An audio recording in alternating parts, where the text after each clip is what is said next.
Harvest Bank is a proud sponsor for today's Fresco L podcast.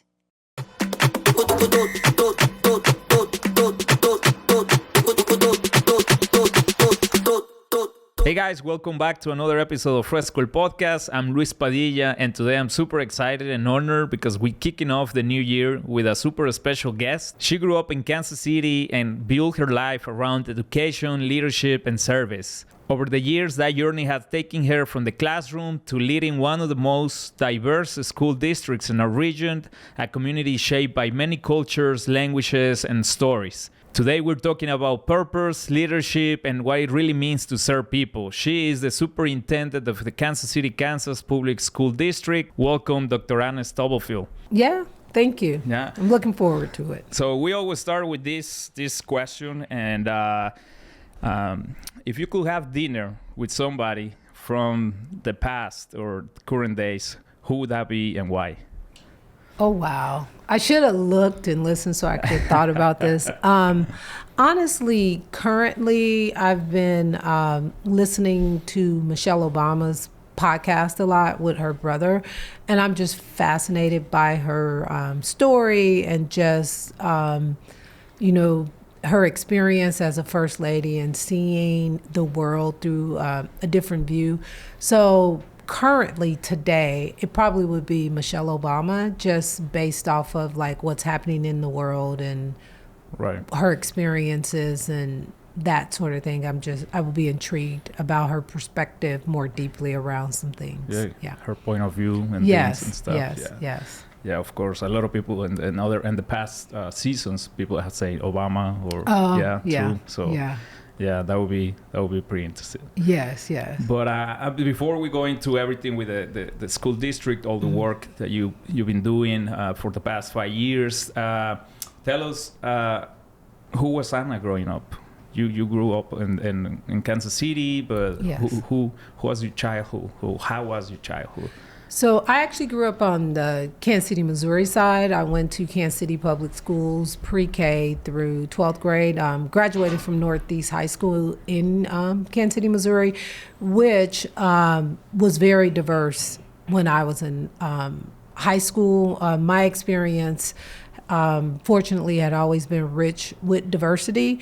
I grew up in two different projects. T.B. Watkins, which is off 13th and Vine, and then up through about middle school, what's called Shoto, but it was in a very, very diverse population from several different projects around each other, and each one had like Hispanic or Italian or Vietnamese. Like it was just a lot of different cultures that kind of intersected all together at the high school. So through those experiences, I was just always exposed to different cultures and learned a lot just about what we had in common and what we didn't have in common.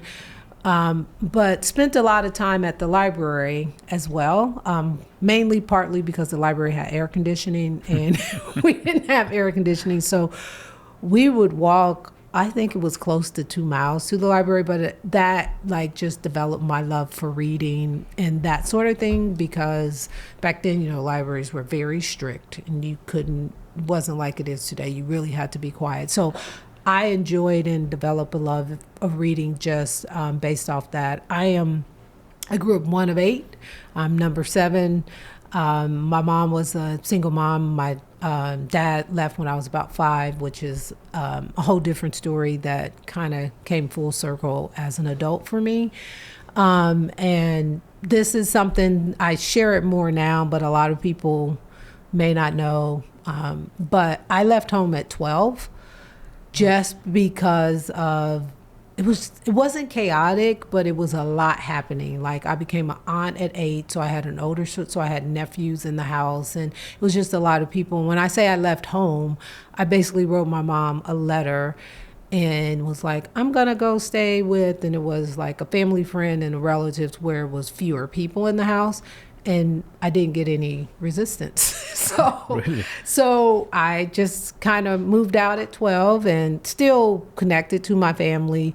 And when I got to, I played basketball like from 5th grade on, just in rec centers and stuff, was very average, but started to become a little better. And when I got to high school, I was always like committed to like doing my best. And the coach noticed that I was getting dropped off at different houses every evening or multiple times a week. And so she talked to my mom and was just like, she has a lot of potential academically and athletically, and she needs to be stable. And so she ended up informally adopting me, and still to this day is a second mom to me. Both my parents have now passed away, but it's like I'm embedded in that family. So that's like a very Cliff Notes version of my childhood, which that led me on the path of going to college and major in education, because it was educators who influenced me a great deal. Yeah. Like school was my safe place when I was growing up. Yeah. And I mean, you say a lot of things. I have I so know. many questions, I was right? like, here, let me tell them the Cliff Note version yeah. of my complicated childhood. But I had an amazing childhood. Yeah. And you think, obviously, when you have these challenges, opportunities growing up, but definitely has helped you to shape who you are now and how you see things and the perspective. So, for example, growing up in such a in the Northeast, such a diverse neighborhood, right? Yeah, what is something that you remember from, I don't know, like playing basketball or talking to people from other countries? Or, So where I lived when I started to play basketball was in Shoto, which is off 5th and Tracy, if you're familiar with this area. So then we would walk down to Don Bosco Community Center, and that's where a lot of cultures intersect. So we would walk through neighborhoods that were predominantly Italian, but you would land at Don Bosco, where all of the kids from all of the backgrounds would end up there. So we learned a lot about like how we interacted with each other, or what would be crossing the line, like boundaries that would lead to conflict. Not always fight, but some sort of conflict.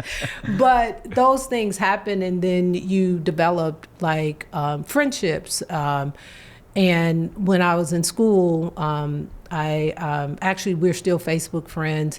Her name was Asha Sadaragandhi, but we were always in class together, and she ended up being a teacher. Like we both ended up in education, but I would have never known about her culture and those sorts of things, and all of the things that were so different or were so similar.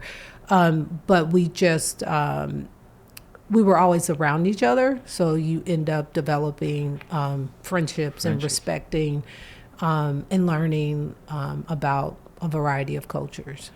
Yeah. They're so cool because, and it's funny that you mentioned Don Bosco because when I got to Kansas City, I actually took a few, in the summer, I took a few ESL classes. Oh, at Don Bosco. Yeah, at Don Bosco. So to learn English. And just all kind of people ended up there for a variety of reasons when I was growing up. But then you see all the different people and the things, and it's such a, and I believe it still is, it's just always been a cornerstone to help in different communities figure out their path and figure out what individuals might want to do by providing support through there. Yeah.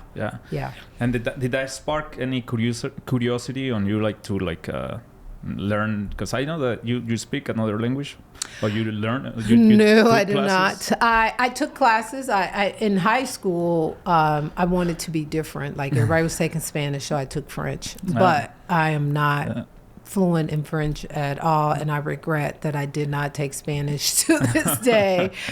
So no, I don't. I wish I did. It is on my bucket list. I do want to learn Spanish. Yeah.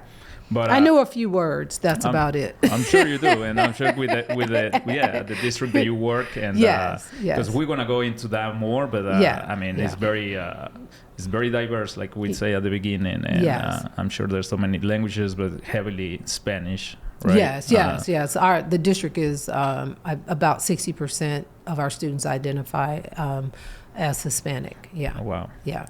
So. Yeah. How is talking about you as a student? How were you as a student? Were you? So honestly, school came easy to me. And I attributed that to a couple of things. I was the seventh of eight kids, so I had older siblings. So I learned to read by my older siblings interacting or telling me to do certain things. And I was very, very proficient in math when I went to school because the way our family dynamics were, we would play spades and other card games. So the younger siblings had to learn because otherwise you would get tortured by the older siblings. Yeah. So when I entered kindergarten, I was proficient and could play spades. Now, I always say a caveat because then people are thinking, oh, you're a great I can hold my own. I haven't played it. I don't play a lot now, but that numerology and problem solving and strategizing really actually served me well, like in early elementary and those sorts of things. And when I was, I think, in third grade, I was identified as gifted and had to go to another school, which was very different from my other siblings. But I don't necessarily, and I don't know, I'm not like trying to downplay my intelligence, but I think a lot of it had to do with I went to school as a reader and knew numbers and could write because I had older siblings. So I was always accelerated to a certain extent, which that exposure just makes you stronger academically. That's right. My own theory. But school was always my safe place, and I loved to read. So I enjoyed school. All throughout high school, I was wanting to be a part of everything. Like I played basketball, but I also was like the editor for the yearbook and the newspaper and on student council. I was one of those students, not necessarily the same experience for all of my siblings, but it benefited me in the end. And that experience as being that high achiever, but also coming from a very complex, non-traditional, as some may say, like dysfunctional family, also allow me as an educator and as a leader to often remind people that everybody is coming from some circumstances and we don't necessarily know all of their stories, but our responsibility as educators is to meet them where they are and make sure that school is their safe place, because it could be the difference for them, like changing the trajectory of their lives. Yeah, for sure. And do you, now that you're saying, but so you were at school, I mean, you were a good student, you liked school. Yes, I did. But did you always knew that you wanted to be an educator, or that you wanted to be in education? Yeah, no. I originally thought I was going to be a broadcast journalist. Okay. My junior year of high school went to MU for a broadcast journalism camp, just because I had really great teachers and stuff, and they were like, oh, you can, if you want to do that, you should go to this camp. So I went to the camp, and the camp convinced me, this is not what I need to be doing, because they were like, the whole time we were chasing stories, or we had to like do like just, and I was like, I don't want that life of like chasing a story or doing stuff. And you had to start there. Like you didn't start out as the anchor, right, or the broadcaster. And I was like, I don't really want to run around and like try to find a story. So after that, I was pretty good in math and science. So I thought I would want to be a doctor, and actually went to the University of Kansas as like a biology science major. Back then you can take as many hours as you want for one set price, and a couple of teachers and some people was like, just take the intro to education class, you'll be able to sub and make money, and it'll do. So once I took that class, I realized, oh, this is where I should be and not in those other spaces. So I didn't always know I wanted to be an educator. And so what was that class? How did that? It was intro. Yeah, so it was intro to education. So with that class, you were sent out into schools, and so I was in Lawrence, Kansas, and I was sent to Central Junior High School at the time. Fast forward, I was the principal there like several years later. Okay.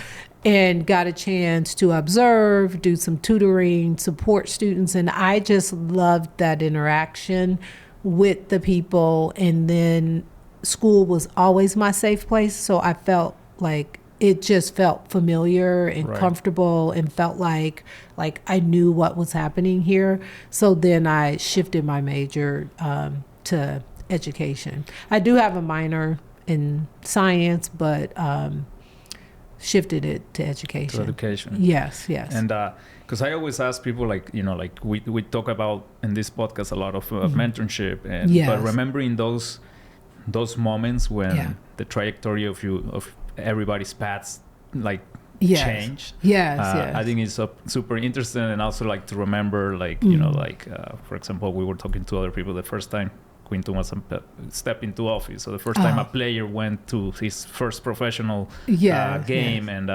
so here do you remember, can you walk us through how it was you going into your first time? So after that intro to class, and the kids just kind of, because I was in college, and the kids look up to college students, or at least I felt like they did, and I felt valued and appreciated, and I also felt like I felt very comfortable and knew what I was doing. But I will tell you, the first time I was a substitute, because it was a little different, because you had the teacher there to help you and guide you. So I was like, yes, this is what I want to do. But the first time I was a substitute, and that was at a junior high, it was 7th, 8th, or 9th graders. First time I was a substitute, they sent me to an elementary school, and I learned quickly, this is not where I need to be. They need a lot more, and I'm not wired that way. Right. So knowing with those two very different experiences that I wanted to be in the middle school, but what if you go into a classroom and volunteer, the students, if you're genuine, they will be genuine, and they really, really, really appreciate you and value you, and will give you positive feedback, will give you feedback that you didn't even ask for. Still to this day, I was in a school a few weeks ago, and I just cracked up at these little first graders because they gave me some feedback that I really didn't ask for, but it was the truth. So just them seeing you, valuing you, and knowing that you are literally making a difference. You can teach somebody some sight words, or you can help them solve a problem immediately. So it was that immediate, okay, I was able to help somebody. Or if you can't help them immediately, problem solving and looping back around and knowing that you're making a difference for them. Yeah. Right. Yeah. We were talking about off the record about I used to coach soccer, but with the kids, I mean, they can read you, right? Yes, and they're gonna be honest. Yes, they're gonna they're gonna tell you what it is. Yes. But it's and I will say this story that for me personally, it was a great. I did it for 3-4 years, but just to see that you can help somebody make an impact in their lives, or I think it's one of the greatest. One of the greatest things that we can do as adults, right? Help kids achieve their potential and help them to develop. Yeah, absolutely. Yeah. Which is what educators get to do every day, which is so rewarding yet so challenging. Yes. Right. Yes. And so for how many years do you teach before going into leadership? So I started my teaching career at Center High School in Kansas City, Missouri, and I taught special education and at-risk for 4 or 5 years. And I probably my second year, so I stayed in school because I loved school for 5 years, and I got my master's, and then I went to teach, and I immediately enrolled into a master's leadership to be an administrator. And that just honestly was birthed out of I saw an administrator who, he was fine, but I felt like if he can do that job, I can do that job, because I had some questions. No no true judgment, but I was like, well, I probably can do this job if he's doing this job. Right. So I went back and got my ed leadership degree. And during that program, one of the professors was like, hey, Blue Valley is looking for an assistant principal, and I think you're ready. You should apply. They have several openings. Well, Blue Valley School District was not on my radar. I actually believed that I would be in the urban core and stay in the urban core. But because my professor was encouraging me, I was like, sure, I'll apply. I did apply, and they did hire me, and I spent 6 years in the Blue Valley School District as an assistant principal, which when you talk about my experience growing up in Kansas City and the diversity and all of those things, and then go to Blue Valley in the early 2000s was like night and day. Right. But I learned so much. I still have strong relationships there, and I developed as a leader, just developed as a person as well. Spent 6 years there, and then Lawrence reached out and said they had a principal position, and I at that time believed that I was ready to be a principal, so I applied, and I ended up being the principal at the junior high school where I did my first student teaching observation in that education class that led me to education. So it was like very nostalgic to be there and have the privilege of being the principal there. And I was the principal there for 4 years before I moved to district office as the director of HR. And from there, I had several positions. I spent 13 years in Lawrence before taking the job in Kansas City, Kansas.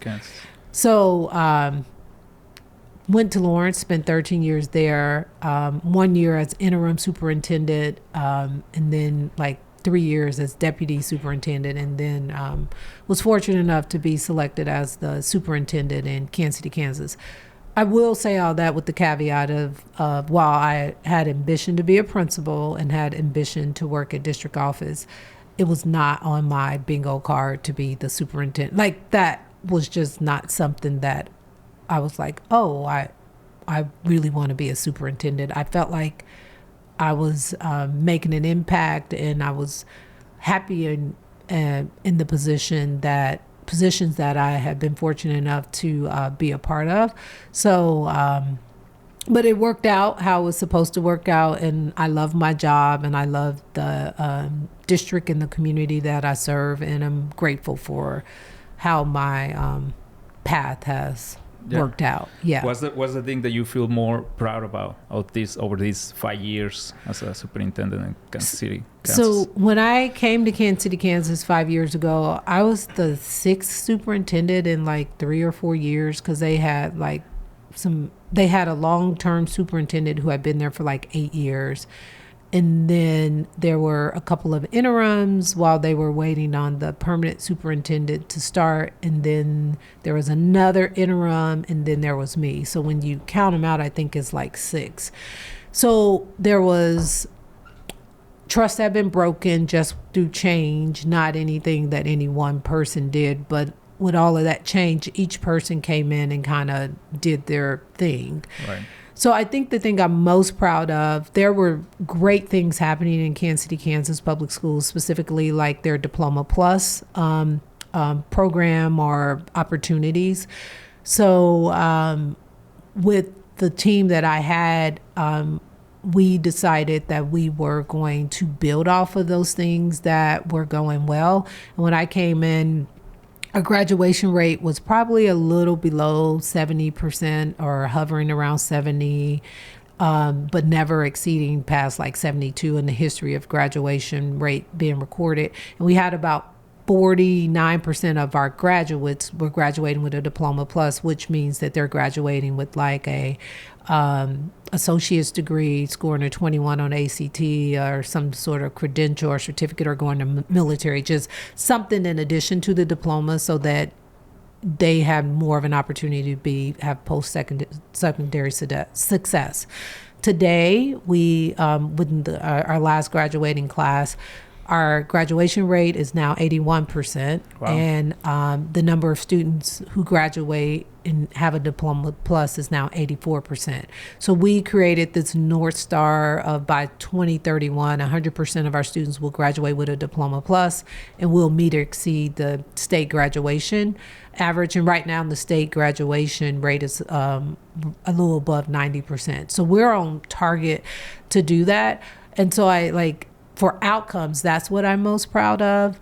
That we are creating more opportunities for students and making sure that they're graduating on time and graduating with additional, what a lot of people call market value assets, so that they have a better opportunity to change their trajectory. In addition to that, I'm proud of the relationships and that we passed a bond last April that will continue to improve the facilities along with what we're doing internally, the experience for our students. Yeah. Well, first, congrats. Thank you. Congratulations on that, because it's amazing to see where normally the news and other areas is that the numbers are going down, right? Yeah. To see that in Kansas City, Kansas, numbers are going up is great. And especially with all the challenges that we already know, education, right? Like on funding, technology, everything going on. But so what do you think it was what was?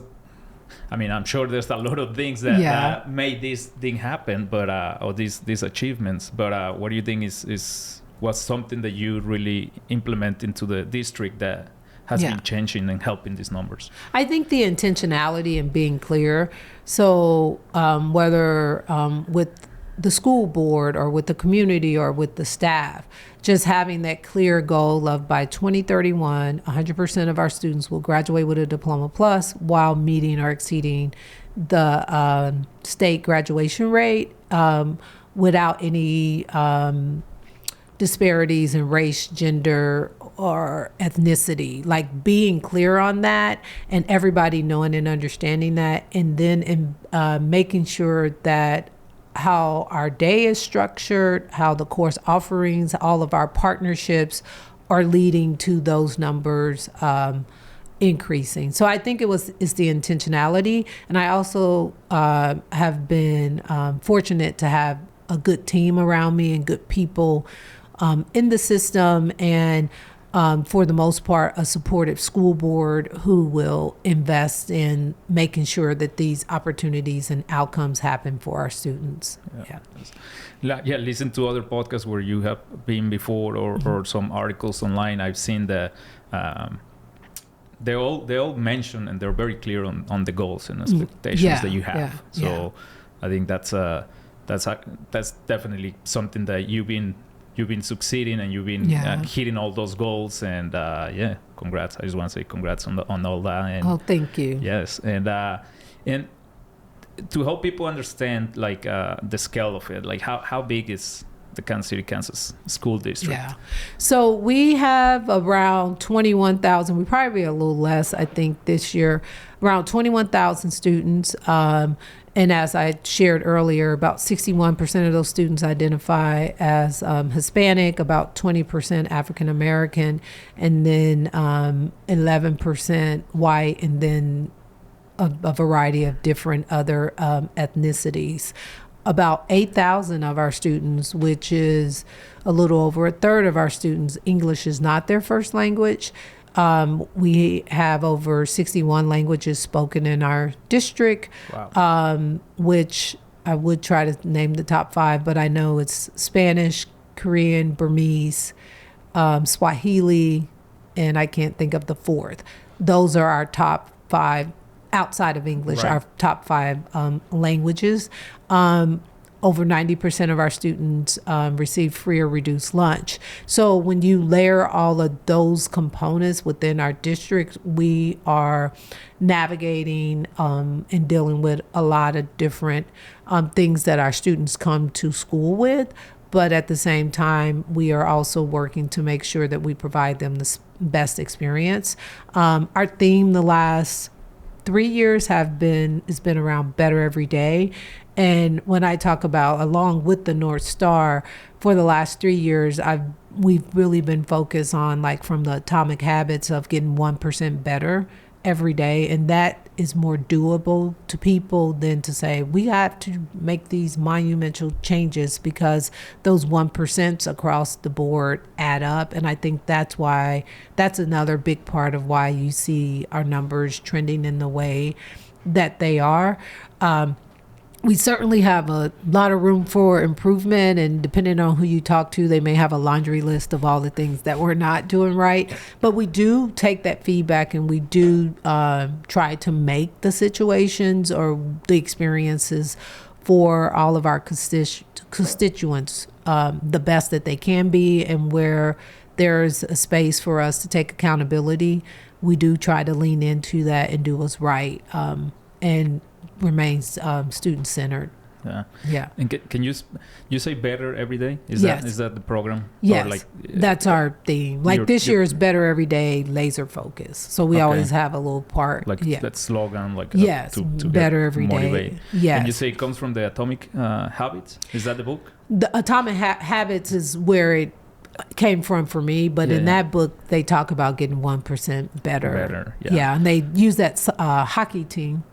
Or it's a hockey team that ended up winning. I think it's a hockey team, and they just focus on little things, but it changed the trajectory, and they ended up being it's a cycling team. Sorry, I don't know where I got hockey from, but it was the cycling team and how they focus on the wheels or this and that, and then those little small increments led them to being like the Tour de France winners or compound effect. Yes, right? yes, little by little, small changes. Yes.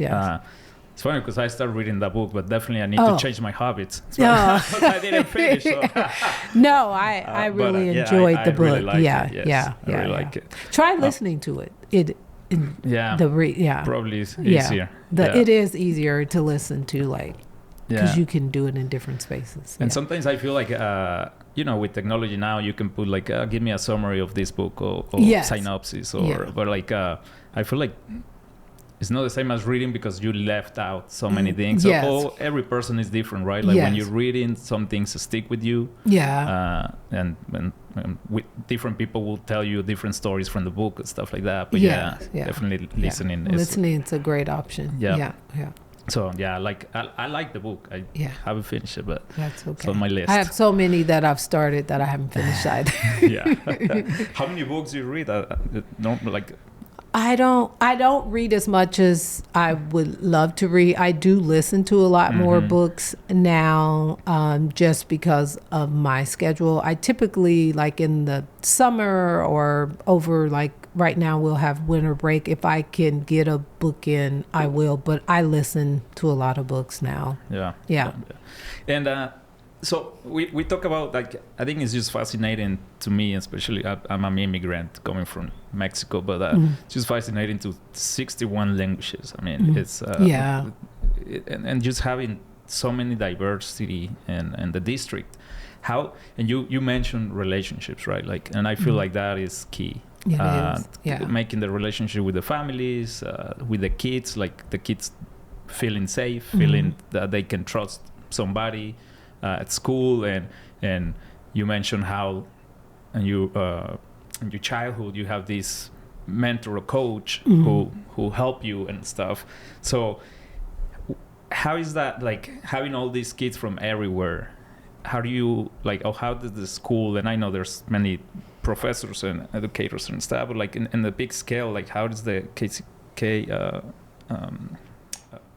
district, how do you take these kids from, like, when, for example, when they come in from another countries, they go to ESL classes early on? So if students come in and...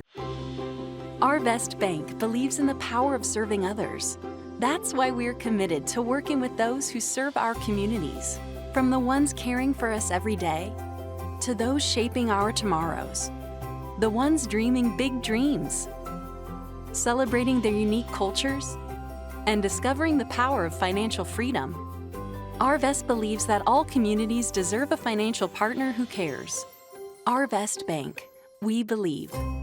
English is not the first language spoken at home, there are protocols in place to determine at what level support that they will receive. So we have everything from newcomers programs where they're in more intense programs because it's very limited English, to those who come in with some English and they get more ESL support. So it is a spectrum, and they're evaluated, and it's determined we have a multilingual department with lots of translators and an amazing team that make sure as much as possible we are presenting information to the parents and the community in their home language, and also providing translation services when they have to interact. But as far as what the students' academic day looks like, or what their day looks like, and what type of support that they receive, it is really individualized based off of where they are. We also have a dual language program at 2 of our elementary schools, and so we're adding a grade each year until we get to the high school. So right now we have it in kinder, first, and second at 2 of our schools, which has been phenomenal to watch these students learn a second language. Like they're English speakers learning Spanish, and Spanish speakers, it's building up their English, but there are parts of their days where they're only speaking in either Spanish or English, depending on what's happening. But to know that we're developing these bilingual students is amazing. We also use our students.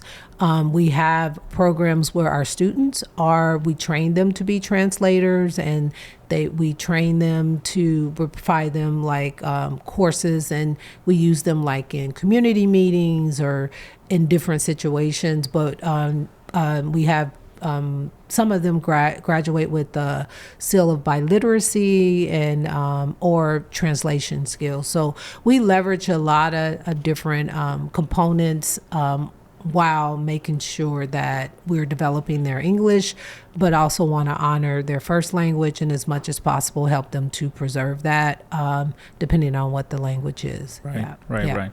And it's good to know that the school or the schools have all these resources, because to encourage parents to actually get involved and ask for help. Because we see so many. And using my personal experience, see parents where they don't get involved with school because they don't know that somebody can help them, or they think that nobody can speak their language, and they just leave it to the kid, right?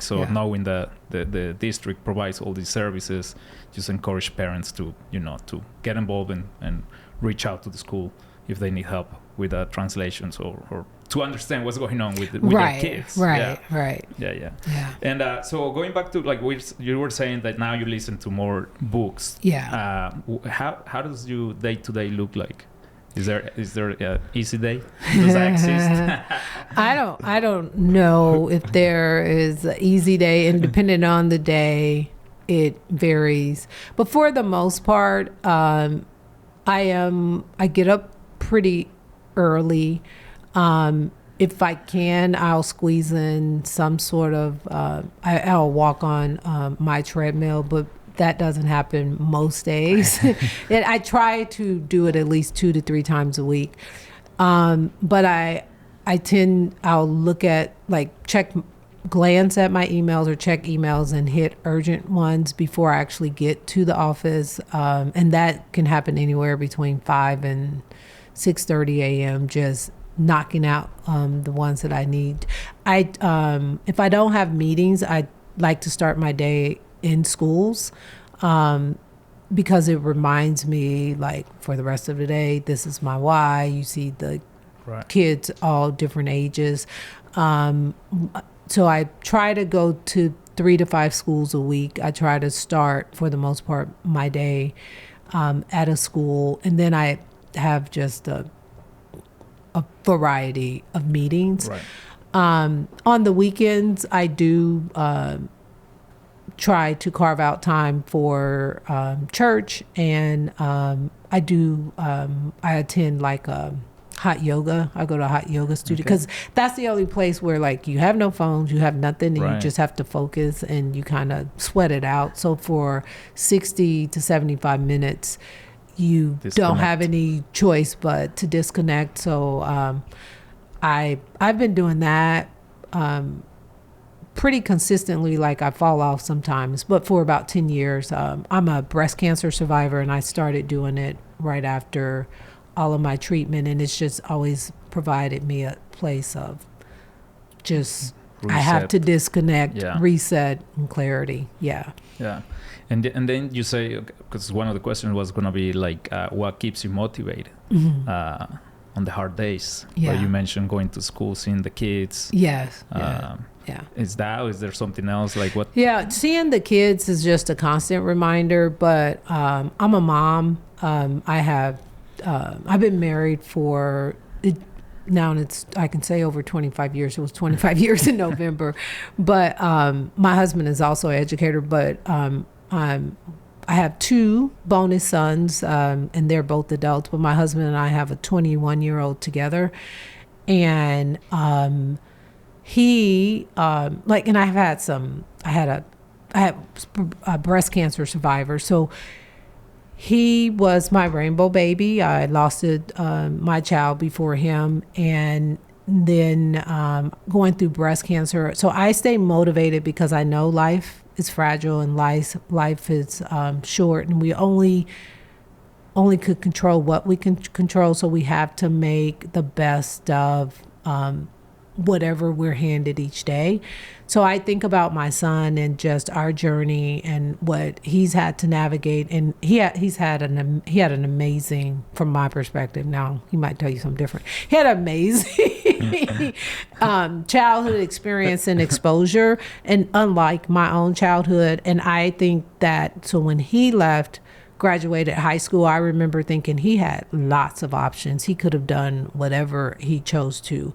So as the superintendent, and I said it probably my second year when I was welcoming the staff back, I think every child, and I don't care where they come from, deserve to graduate from high school and have all of the same options as my own son had. So when I'm making decisions, when I'm looking at things, I think about what would I want for my own child, and if it's not good enough for him, it's not good enough for the students that I serve. So I'm always looking for what can we do to make this experience the best experience for our students, so they have more positive memories than negative memories, and that they look back on their experience in school as one that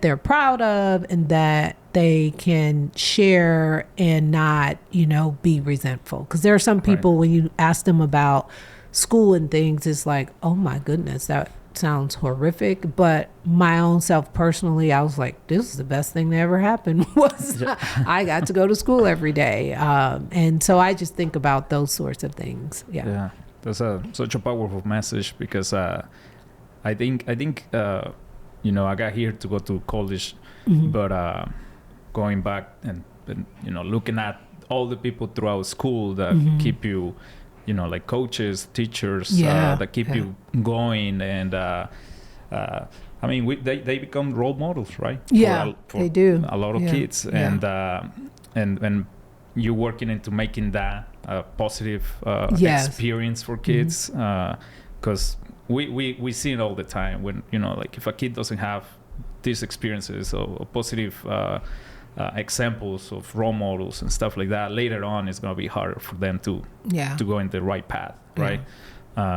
So I think it's and we've been talking on this podcast about, like, and I mentioned mentorships and mentors, and how do you feel about mentorship, mentors? What is a lot of people think that they have to be formal, like meetings and I'm huge on mentors and mentorships, because mentors really matter in how kids develop, how adults develop. I encourage my team and people that I lead to have a mentor, to have an executive coach, to have somebody that can give you true, authentic feedback, and however it is. And I also feel like it's very important for students to have at least one trusted adult that they can go to and In Kansas City, Kansas, we've been fortunate. It was before I came. They have what we call family advocacy. So every student in the district has a family advocate.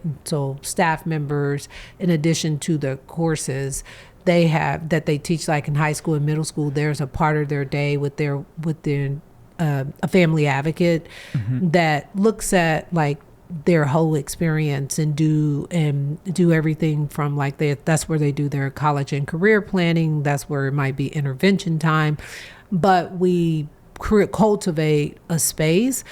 But then there are also those relationships that happen more organically. It might be your coach, it might be a teacher that you connect with, but we really encourage those authentic connections, and maybe a counselor or whomever, where each child has one trusted adult that they can go to say, this is going great, or I'm struggling with this, or this happened, or what do I do about this, so that they don't feel like they are alone, and they have like somebody who's their cheerleader. We also have amazing partnerships with like Junior Achievement, Big Brothers, Big Sisters, Boys and Girls Clubs, and other organizations that help us to wrap around students. El Centro, the Hispanic Development Fund. So we rely a lot on community as well, so that students will have multiple opportunities to find a trusted adult that can be an advocate for them, but also a place where they can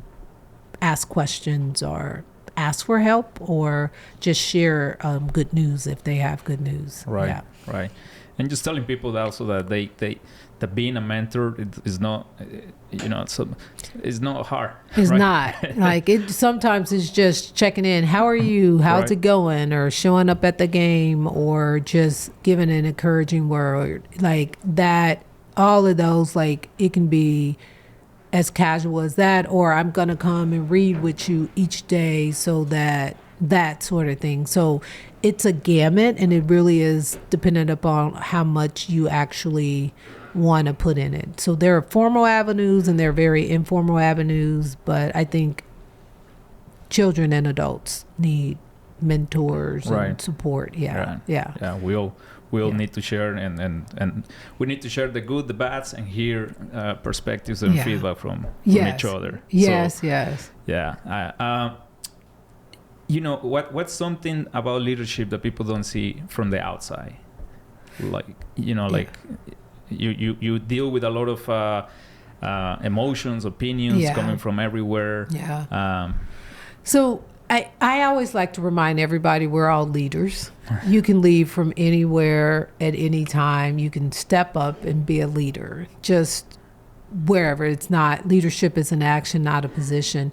But I think when you're a leader in leadership in its positional power, like as the superintendent, it is very, like, you have to have a good sense of who you are and what you believe, because other people will tell you, and it's not always like good, who they believe you are and who they think you are. So you have to remember your why.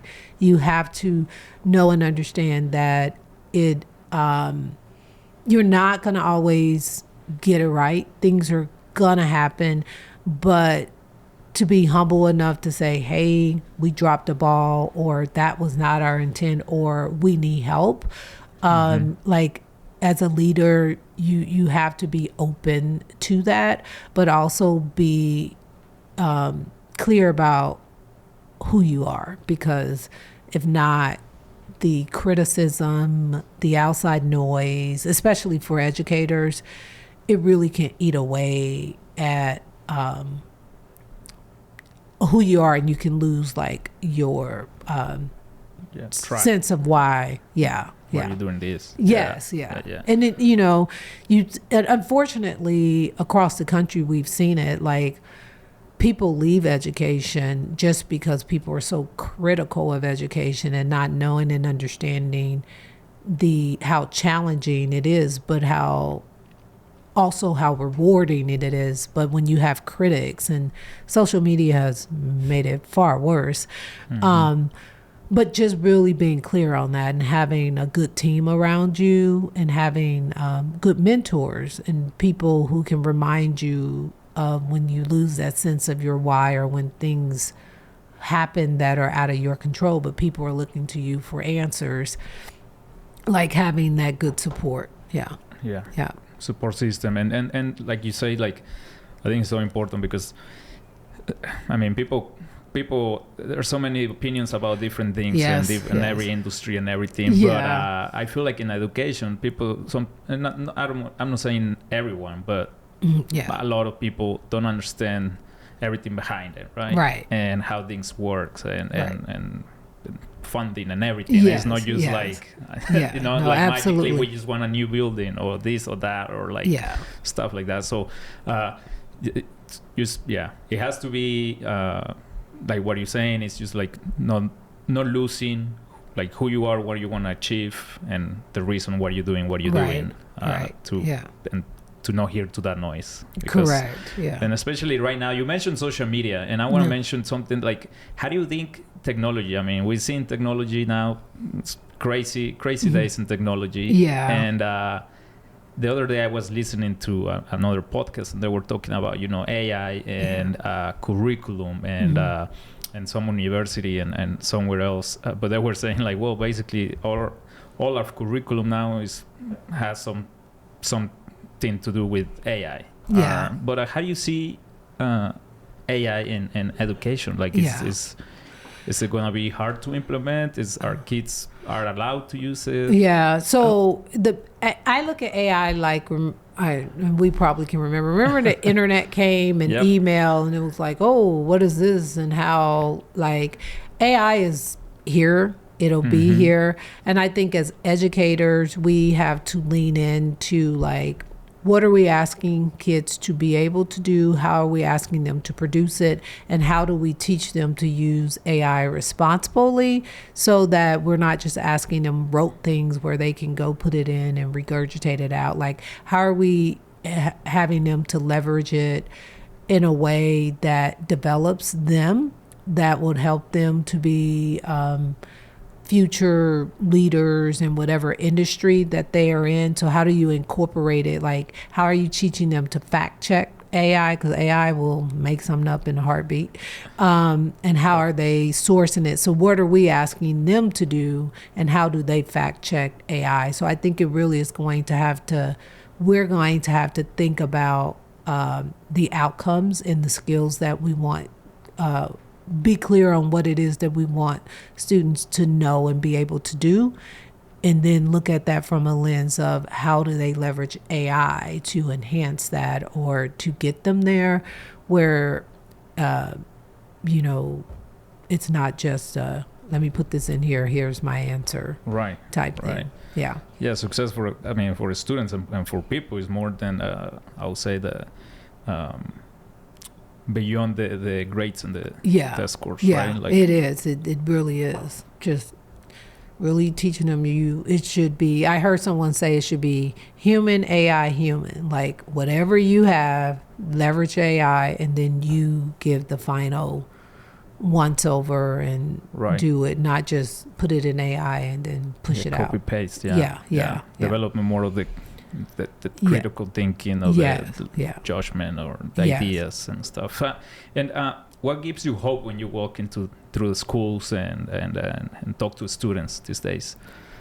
What gives me hope is that in so many ways, like I have a student advisory group that's made up of high school students from all of our high schools. And when I ask them simple to complex questions, and hear their authentic answers around their experiences, whether I talk to elementary kids or high school kids, they all have dreams and they all have aspirations, and the fact that they are aspiring to whatever they hope to be or dream to be, knowing that the experience that we provide will be a stepping stone to them getting there, and looking into their eyes and knowing that they still believe, like that things are possible, despite like all the things that may be happening around them. majority of them are like still very hopeful, very innocent, and still believe that education can make a difference for them. Yeah. I remember you mentioned that.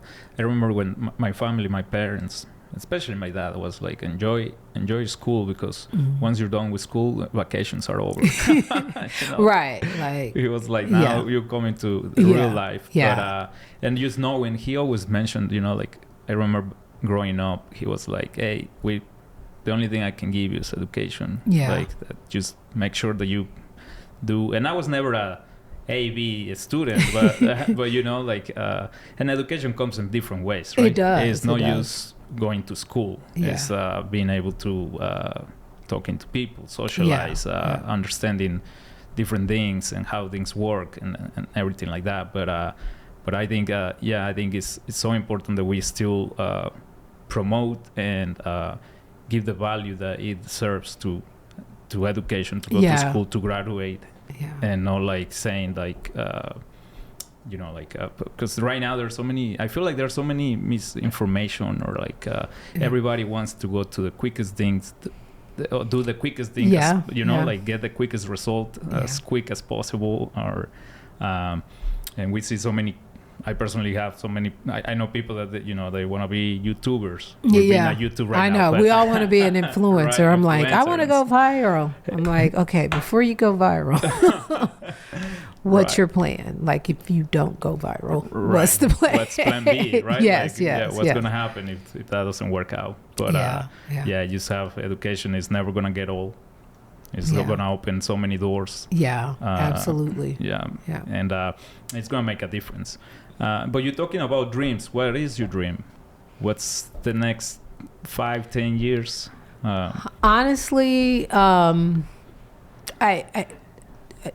closer to retirement than not, which is when I say it out loud, it's like, oh, wow, yeah, that is like in the next 3 to 5 years, I can retire. I don't, like, when I do retire from Kansas City, Kansas, I don't plan to just like go off and retire. I do want to continue to contribute in some way, perhaps through a nonprofit or that sort of thing. But at the heart and soul of what I do, I always want to be in a position to give back to the greater Kansas City area community, because I felt like as a community, I just received so many things through public education, through community centers, just through people and organizations believing in children.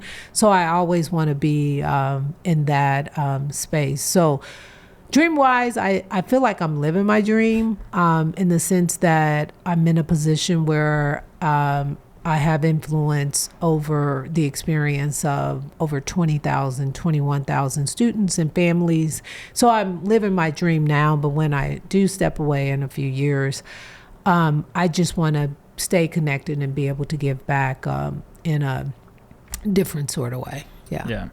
I feel like someone with your passion and what you're doing right now, you can now go retire and just disappear from the map. No, that's not gonna happen. You know, like I feel what you're saying, that like it's just because here at Fresco we have other programs then, but you know, just me personally, I like to help give back anywhere that we can in Kansas City. I feel like, you know, like throughout my career, through my life coming from Mexico to Kansas City, so many people have helped me that didn't have to, right? Like from coaches, professors, stuff like that they just changed. Like we were talking about the whole episode, the trajectory, and you think that you're gonna go one way, but then they tell you, hey, what if you check this, right? And then it changed everything, right? I'm sure you're gonna keep helping the whole community in Kansas City, doing great things, and and I don't see you retiring anytime soon. No. So we'll see. I can. I'm close. You can, but I have some ideas. Yeah, I have some ideas, but well, you're gonna get to 100% graduation first. I know. So, like if that happens, I'm like, okay. Mic drop. Mic drop. Yeah. I'm out. Yeah. We're getting closer though. Yeah. That's awesome. Yeah. And for young people who are trying to, find their path, what advice would you give them? I would say be open and don't be afraid to fail forward. Like I share, like I had an amazing experience from my perspective, pre-K through 12th grade. But when I think about like the audacity that I had around like trying things, and I don't know where that, and it may have been because I came from a big family. So you get in where you fit in and you try things and either it works out or it doesn't. Don't be afraid to fail forward when pursuing your dreams, because everything is it's not always going to be a yes, right? A no may be the perfect opportunity for you to get where you're going. And I think sometimes people look at like, oh, she's the superintendent, or when people are in different positions and they don't know your full story or don't know how many no's you heard before you heard the yes, or that sort of thing. So know and understand that all of those things will develop you and help you in every experience, be it positive or negative. What lessons can you gain for that? But mainly be open and don't be afraid to fail forward, because you got to make mistakes. Like you can avoid some things, but there's some things that you have to experience to get there. I always surprise people when I was like, I was suspended for school for fighting in 6th grade. And they were like, you were what? And I was like, it's a not really a long story, but I know what it feels like to be suspended. I know what it feels like to, I've had lots of experiences that help me to relate and understand to what students may be going through. Yeah, taking chances, right? Yes, yes. You don't have to fight. You don't have to do what I did. but it happened, and I learned from it, and I didn't. It was the only time I was suspended. It was so once. You were suspended from how many days? 3 days. 3 days for fighting. So I was taking up for my friend. And it was a big fight. It was not, and it actually, funny enough, it was one boy picking on another boy, and I was kind of a tomboy, and the other boy was kind of being a bully, and so I was like, pick on somebody else, and he was like, I'll pick on you, and we ended up having a fight, and I did win, and he will tell, like if I saw him today, he will tell you that, but we both were suspended from school. But I was defending someone, but it didn't change that. But I came up, where I grew up, I came from a culture, not a culture of fighting, but it was like you fought. And so when I'm talking to students about fighting and different pathways, I also understand if that's what you're around, like you just have to really explain to them, no, there really is a different way. And I'm not saying I get it because that's what I grew up around, but I also know that you don't have to do it. Like I wasn't, but I get in some cultures or communities or neighborhoods, that's how people resolve things. So we just have to give kids and those who are telling them that's how they resolve it, like different options. Because if you don't know, you don't know. Exactly. Yeah. But that's so you were defending somebody. So I was defending somebody. It was a good cause. Yeah. But that's so important what you're saying, like about like teaching kids that there's other options, right? Yeah, obviously violence is no, and I don't support it or condone it, but I also understand that that's the only way that a lot of people know, and so you have to teach them differently. And I think you say a key word that you say relate. And like just understand and relate to those situations and environments, right? And knowing where they coming from.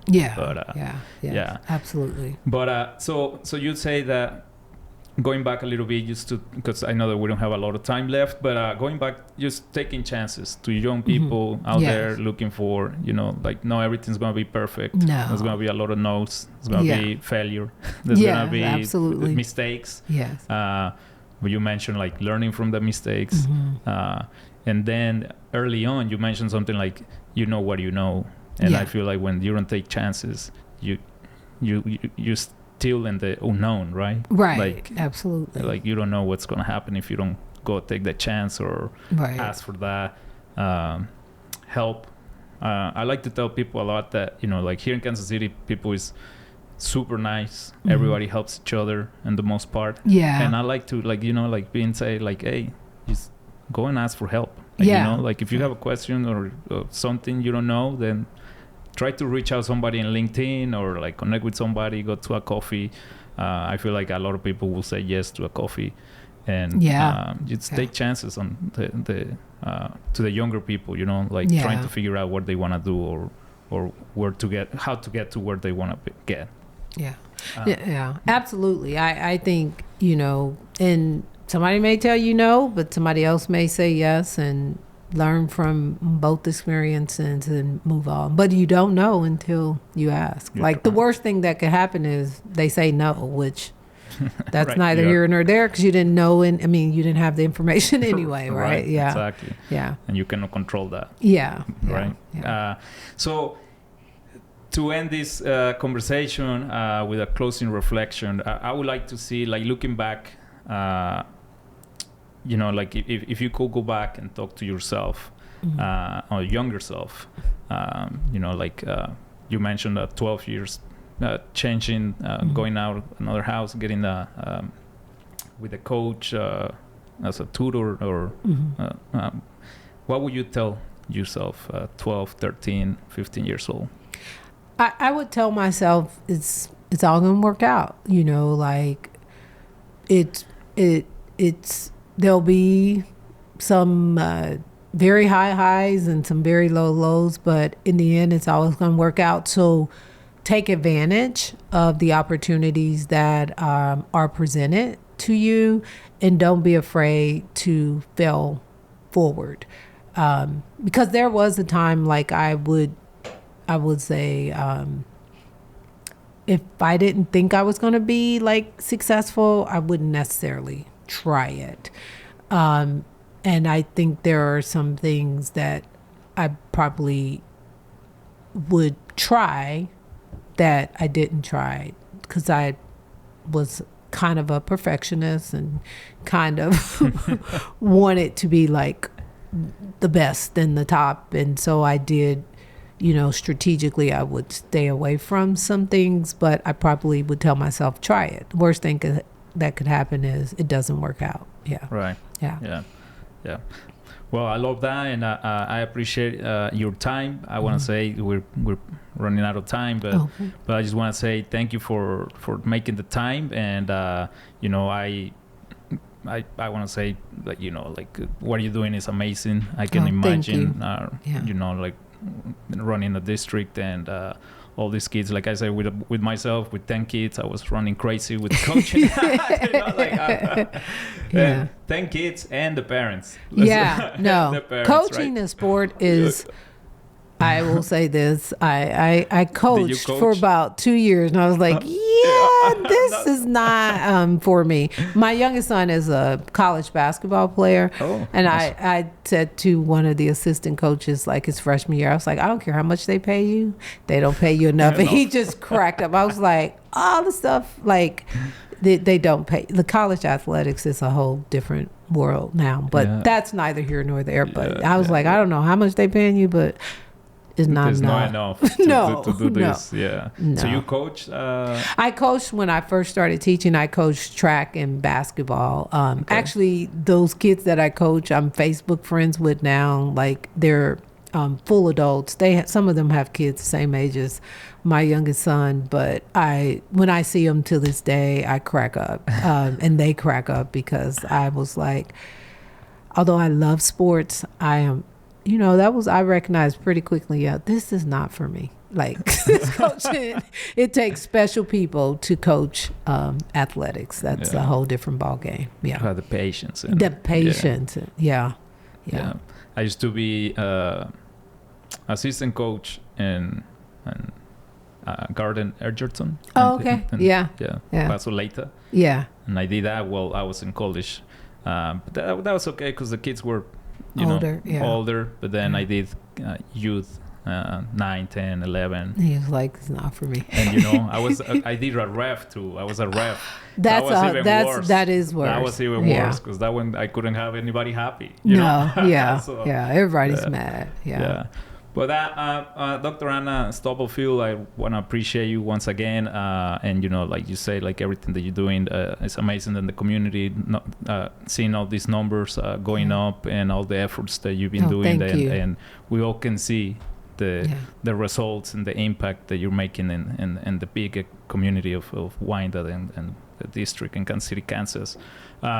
So yes, I appreciate your time, and I learn a lot. And I hope that everybody watching learn about your path and to going in education. But mostly what I say is that you care about people. You mentioned about caring about people, the relationships, taking your chances when you went from education, from the classroom to leadership, to the other side, and how you just keep growing and growing. So. Yeah. Well, thank you so much for having me. I enjoyed the conversation. Thank you. Thank you. So I appreciate everybody watching or listening to this episode. I'm Luis Padilla, and today we were with Dr. Anna Stubblefield, Superintendent of Kansas City, Kansas School District. So pay attention for the next episode. Thank you, everyone. Thanks. Arvest Bank is a proud sponsor for today's Fresco El podcast.